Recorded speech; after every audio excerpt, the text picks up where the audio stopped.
have a little story time to share after this brief clip for context. If your husband is a good guy, but you're ready for divorce, you're not a bad person. So don't let guilt get the best of you. I had this friend some years back. She was my best friend in the whole wide world. We hung out constantly. I enjoyed her company. Highly intelligent woman, quite attractive, married.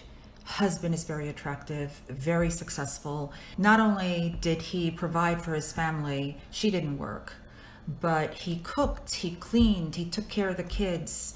He was emotionally open and available. Every time I'd come over and hang out with both of them, you know, he was so talkative and emotive and empathetic. I thought, wow, they're the perfect couple in my opinion. Two beautiful teenage children, perfect life. I used to drop things off at her house. She would tell me, oh, can you drop this off? And I would go over and he would be in the house cleaning. I mean, Ajax and Pine Sol and Windex and mops out. And he would ask me, you know, Demi, how does everything look? Do you think she'll be happy?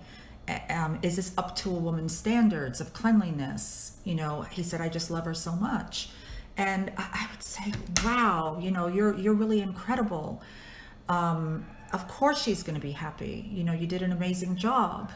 You always do an amazing job. The relationship with my friend, something started changing in her. You know, she started talking to me about depression, and she's overweight, and she didn't like it.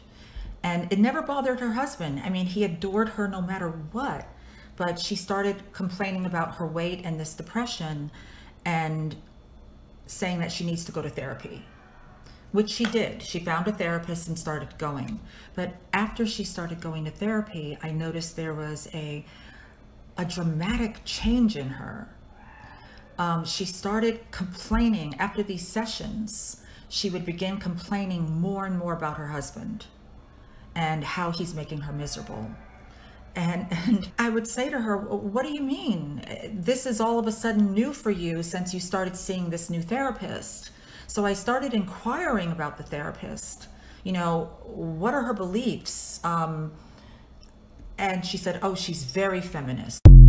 And then within a couple of months, you know, my friend began spiraling.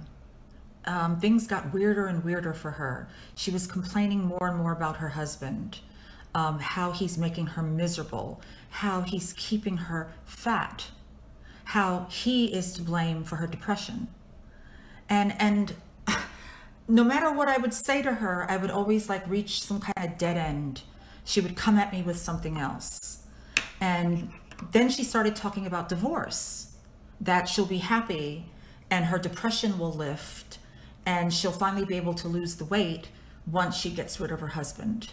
And I was trying so hard to talk to this woman, and she would get angry with me. And I said to her one day, I don't want to say her name, but I said, hey, you know, what is it that he does that is so bad? Please just put it into words for me. Tell me, what does he do that is so bad? And she couldn't think of anything. And she sat there for a couple of minutes pondering, and then she came up with, he leaves apple cores on the nightstand. That was all she had. Apple cores on the nightstand because he would eat an apple before falling asleep. So he was making her depressed for whatever reason.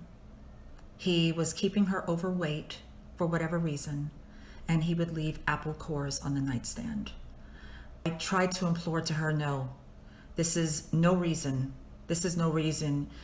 And she started amping up her therapy visits from like once a week to twice a week, and things just got worse and worse till one day she told me, we're getting divorced. This man was devastated. Devastated. He lost his kids. He, of course, had to go through paying all the different supports. My friendship with her dissolved. One day we were having brunch and I was expressing what I felt about this, and she threw a glass of water at me. And I thought, okay, it's over. And we ended our friendship, and from what I've heard, she went down a spiral. She went through a rampage of sexual activity. Did she lose the weight? No. Is she still depressed?